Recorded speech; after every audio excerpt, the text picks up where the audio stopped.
Welcome back to the Boffomundo Show. It is our privilege this evening to be able to carry on a dialogue with a gentleman who has been and who continues to be a pioneer in the music field, Mr. Robert Fripp. Good evening. Mr. Fripp, it's a pleasure having you here. Thank you. For those of you at home, very restfully seated at 8 o'clock this Saturday evening, know for us it's 11:15 on Friday morning. That's right. Wake up. Yes. And we're off. Okay, I'd like to start the questioning. In 1970, you remarked once that, quote, King Crimson is a way of life, it's a very intense thing, unquote. 4 years later, when Crimson ceased to exist, you stated, quote, the energies involved in the particular lifestyle of the band and in the music are no longer of value to the way I live. Are you evolving in the direction that you anticipated in 1974?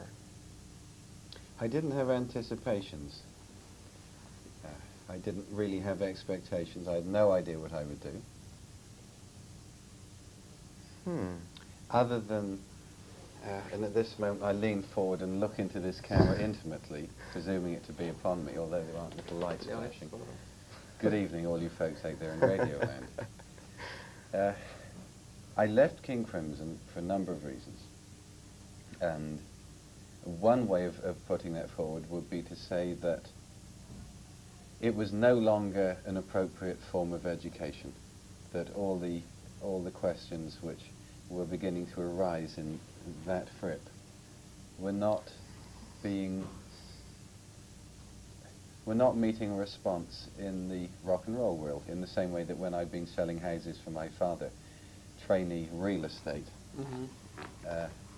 in Wimborne in Dorset, the questions which were then coming up in that Fripp weren't being answered by that particular situation. So I went from there to music, and then obviously I left music and went on to something else which I thought would be an appropriate form of education. This was the International Academy for Continuous Education at Sherborne House in Gloucestershire, which took me about a year to wind up my affairs to go there, about a year there and about a year recovering. So the question is, am I now what I anticipated that I might be, having gone to that? Yes and no.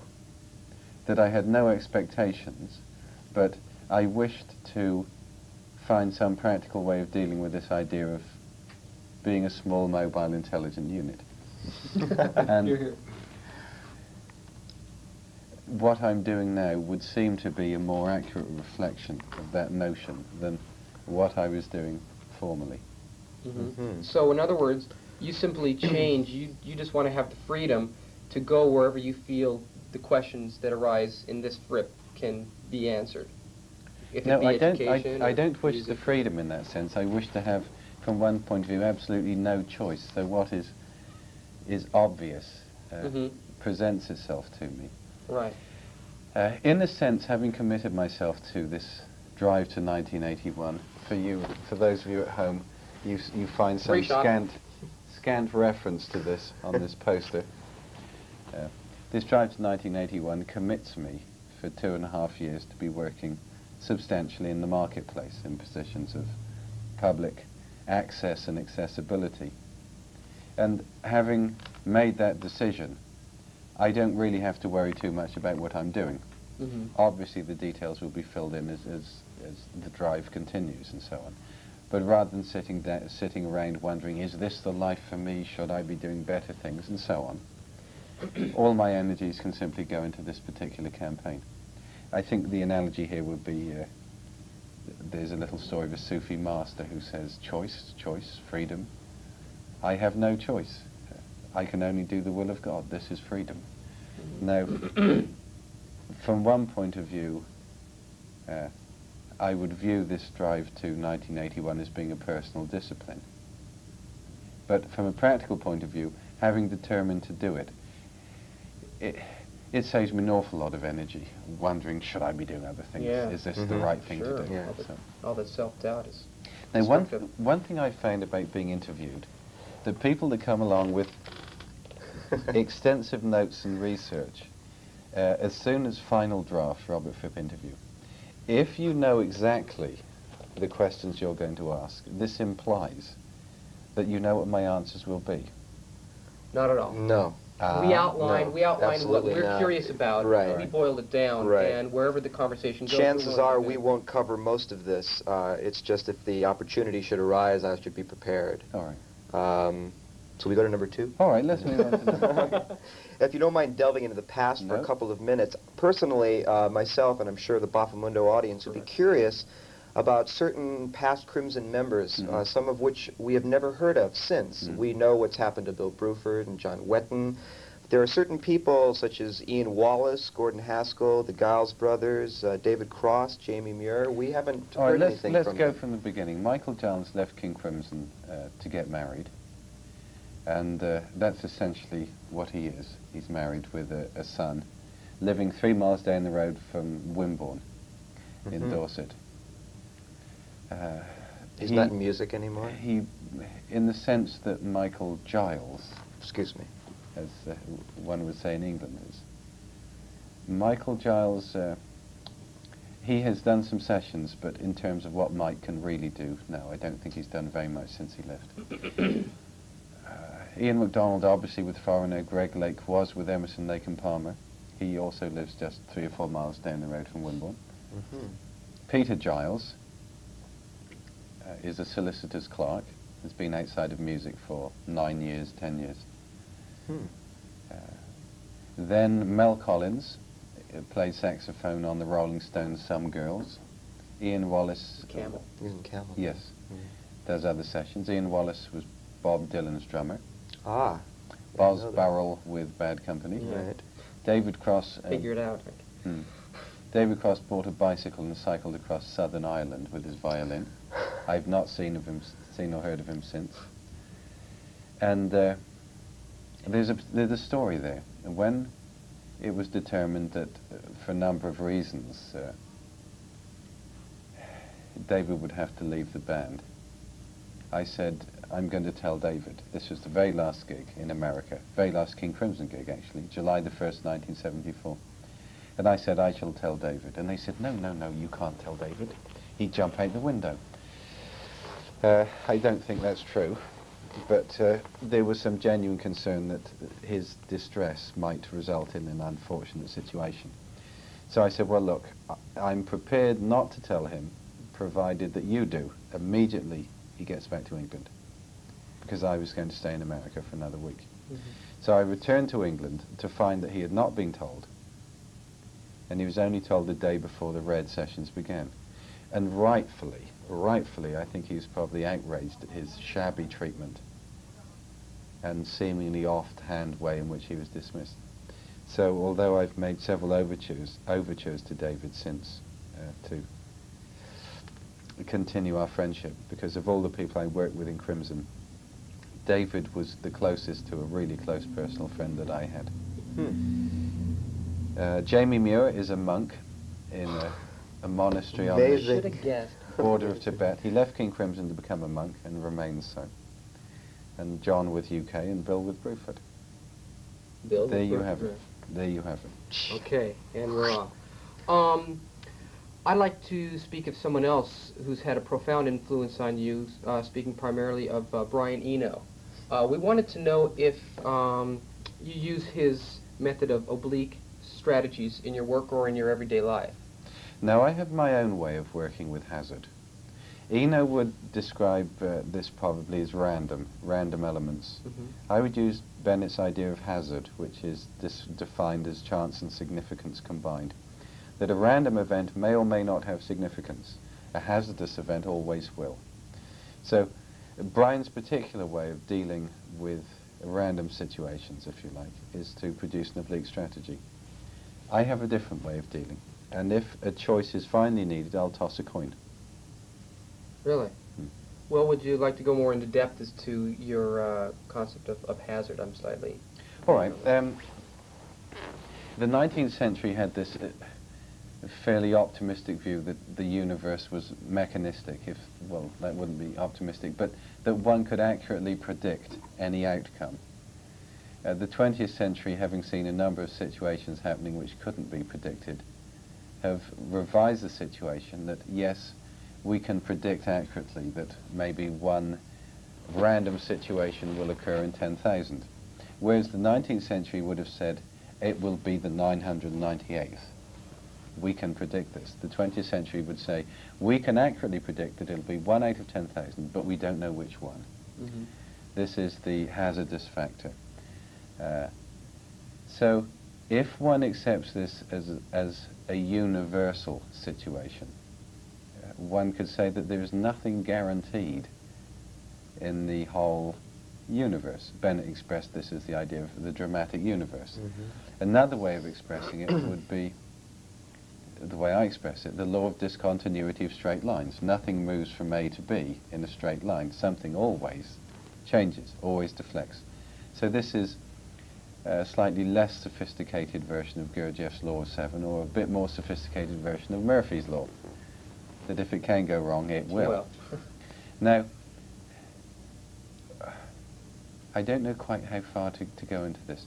If one accepts the idea that in any situation, it's not likely, if the situation is genuinely creative, it's not likely that one can accurately predict the outcome, which is a mechanistic situation. If the situation is mechanistic, it is therefore somewhat explicitly not capable of change and not capable of creative input. Mm-hmm. So things can go wrong. We find ourselves in a world situation where things are frequently going wrong. And we might throw our hands up in the air, like so, and say, but we're nice people, we're not creepy. Why should the world be in such a dreadful situation? Why doesn't God put it right? Where are these angels descending from the heavens, blowing trumpets and working hard to repair our environment and so on? This notion of the reciprocal maintenance, reciprocal eating, that everything is interlocked and interwoven. John Donne expressed this as ask not for whom the bell tolls. It tolls for you and me and so on. If one does accept this as more than an idea, and having worked on it to a degree, particularly through the Sherborne experience, that there does seem to be something more involved in it than just a bright theory. There's hope.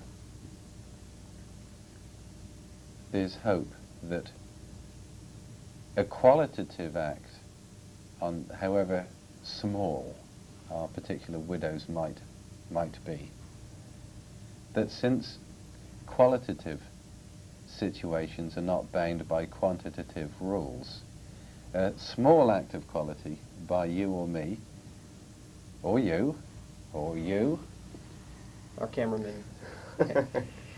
is as large a qualitative act as a large act, since quantity and quality is two separate instances.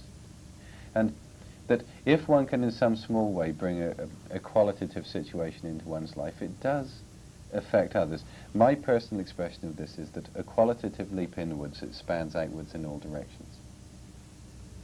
So this gives us hope. In other words, where are these angels to put the world right? Here we are. Here you are. Mm-hmm. This is it. The good news is I sense that there is an action in the world. The bad news is it's up to us. Oh, for sure. Mm-hmm. Yeah, go ahead. There is a recurring statement on the title track of your exposure album, quote, "It is impossible to achieve the aim without suffering." Yes. Could you elaborate a little on that? Does that have something Certainly. to do with what All you're this at speaking of? 11:28 in the morning. Yeah, it's too heavy for me. All right. But bear in mind on Saturday evening at home with a jolly and feeling relaxed with one's feet up. People will sit back and mellow out learn. to it all. All right. It is impossible to achieve the aim without suffering. As well as several other statements that seem to be by the same man. Yes, let's concentrate on this one for now. The statement is actually taken from the first inaugural address to Sherborne House in October 1971. It is impossible to achieve the aim without suffering.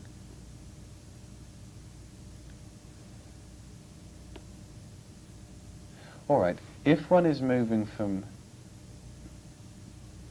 Los Angeles to San Francisco, but one believes that one is in Phoenix, one's route is likely to be confusing, to say the least. In fact, there's a remarkably good chance that one might never get to San Francisco. So first of all, one has to be aware of the situation in which one is. To have a direct glimpse of that situation is quite terrifying. When I'd been at Sherborne House for some 2 months, I was down by the woodwork shop, and in a flash, the insight or whatever lasted about half a second, and I simply saw that Robert Fripp didn't exist. And it wasn't a question of pulling out my tomes on esoteric psychology, cosmology, lectures 28. I simply saw that there was nothing there. Nothing there. But there was something, but it wasn't Robert Fripp. Robert Fripp simply wasn't there. It was just an arbitrary construct. It's quite terrifying, simply to know that one doesn't exist. So I would say that was a situation of exposure. Aha. And it was terrifying. So it's impossible to achieve the aim unless you see where you are. And it's painful. Fortunately, although I remember the situation and because of it I have a different relationship with whatever I might be, the terror of just seeing that in a flash doesn't live with me. I think it's very considerable grace that we have fictions by which to live, that I know they're fictions, we know they're fictions, but anyway, the other particular side of that, this notion of suffering, that some suffering is necessary, it's inevitable, but a lot of suffering isn't. For example, I tend to be a little greedy, and I suffer dreadfully for that. But it's not necessary. So if I can somehow manage to give up my greedy impulses, there's an awful lot of suffering, unnecessary suffering, which I don't have to bother with, leaving me the energy to get on with the necessary kind of suffering. If you've ever tried to do someone a good turn without in any way expecting something for yourself in terms of hidden agenda and so on, it's interesting to note that one never gets thanked. If someone comes up to you on the street and say, have you got a quarter? And you say, oh, here's a quarter. Only a quarter? Come on, you're well heeled, give me a buck. And so it goes on. But if one is genuinely trying to work with this idea of, just trying to commit oneself to a sense of appropriate behaviour, decent behaviour, however one expresses it for oneself, there is this irony that you'll always get a kick up the backside. But if your commitment is a real one, you'll try and keep going with it. This is the idea of conscious labour and intentional suffering. That you know you're going to get kicked up the backside, and you really don't want to, but you're going to have to do it anyway. But you're at least prepared for it, if you know it. There's a different sense of dealing with the situation. Now, anyone who's got anywhere near the notion of public service, no one would campaign to be elected for public service if they were genuinely interested in public service. It's a very considerable responsibility, for which one is only really spat upon. Right. For me, this drive to 1981 and coming out into the marketplace is a discipline. I'm a somewhat private person who considerably enjoys the company of people, but nevertheless I have a need for my own privacy, and I don't get it in this situation. But it's more than compensated for a number of reasons. One, a sense that I meet a lot of remarkably good people who more than outweigh the odd proportions of the person who's come along to, as Peter Hamill would express it, be an energy vampire. There are some ways of looking at people like this. The young enthusiast at my feet who is stealing everything I have with his eyes. I said to one man 2 nights ago, there are ways of looking, but staring only takes. And he modified the way he was using his eyes.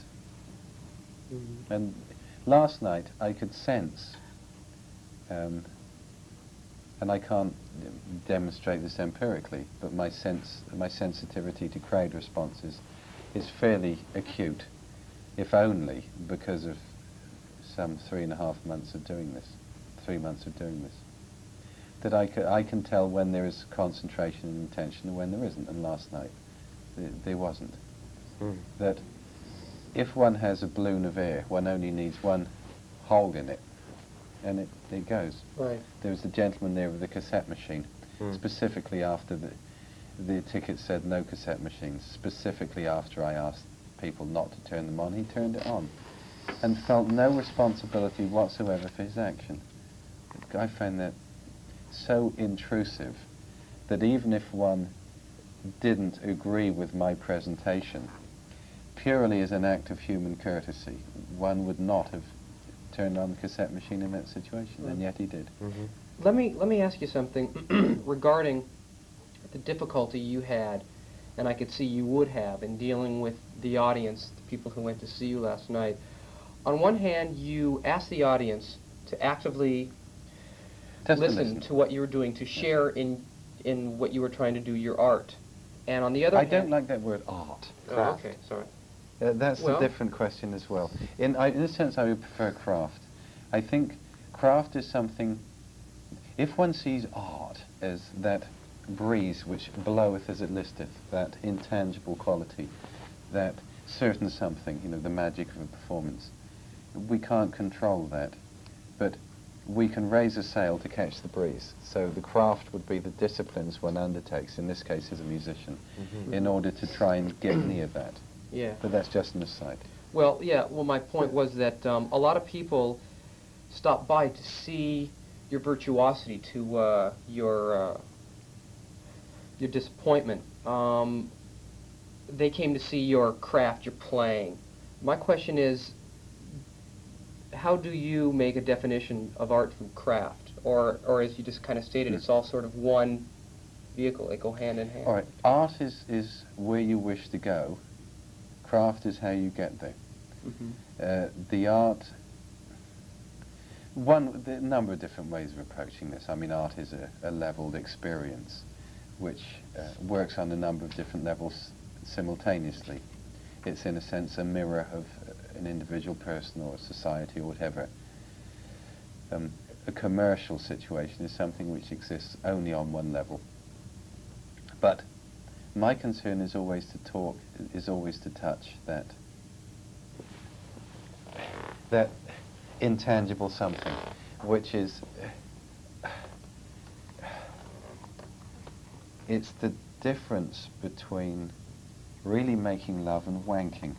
That it's an entirely different quality experience, entirely different taste, which if one has tasted, is so sublime that I know of musicians who spent 5 or 7 years in dreadful situations, poverty, abuse, and so on, just to recapture that sense of something. I would work for another 7 years just to get near some of the experiences I've had this tour. It's remarkable, quite remarkable. But you can't pin it down. You can never guarantee it. You can only perhaps create conditions in which it's more likely. And I made 1 or 2 suggestions about how that was possible last night. And there was not, it was not possible with last night's audience. There could be perhaps some good music and some interaction, but there was not a possibility last night for something a bit more special. Well, on behalf of Ron and myself, no, we're not closing up. I just wanted to say that it reached us, and we enjoyed it, in spite of the fact that there were the distracting groans and noises, and if we were armed, there might have been bloodshed. But you see, this is the thing. I'm saying, why don't you go and play at Santa Monica and all the rest of it in the Civic? And why don't you play in a theatre where 2,000 people come? Or we know a nice theatre, it holds only 1,100 people. And my response is that some relationships are governed by size. Now, it will be irresponsible of me to go into a situation of maybe 2,000-3,000 people, even 1,000 people, who have different expectations, excuse me, who have different expectations, do not have the training to listen attentively, and anticipate entertainment. This is the idea of spectator sport, passivity, and so on. And if someone wants to go along, roll a spliff and get blottoed, they are not going to be in sufficient control of their powers of attention in order to contribute. So, the person last night who shouted out, "Can I smoke a joint?" The answer is, this is not a situation in which that's appropriate. So, I'm as far as possible making this evident, so anyone who simply wants to come along and give up their responsibility in terms of their ears and being a human being in this Frippertronics performing context will be advised that there are better things for them to do. And I don't say that in an offhand or callous way, but this is not the context for entertainment. Right, exactly. It's an opportunity for someone to reach out and share, and that's what I look forward to doing. As far as sharing your expertise and your knowledge with other people, has your production work with Peter Gabriel, the Roaches, Daryl Hall, has that been a satisfying experience? Do you enjoy producing other people's material as opposed to working out your own craft? I prefer work to craft or art or whatever for me. Okay. All right.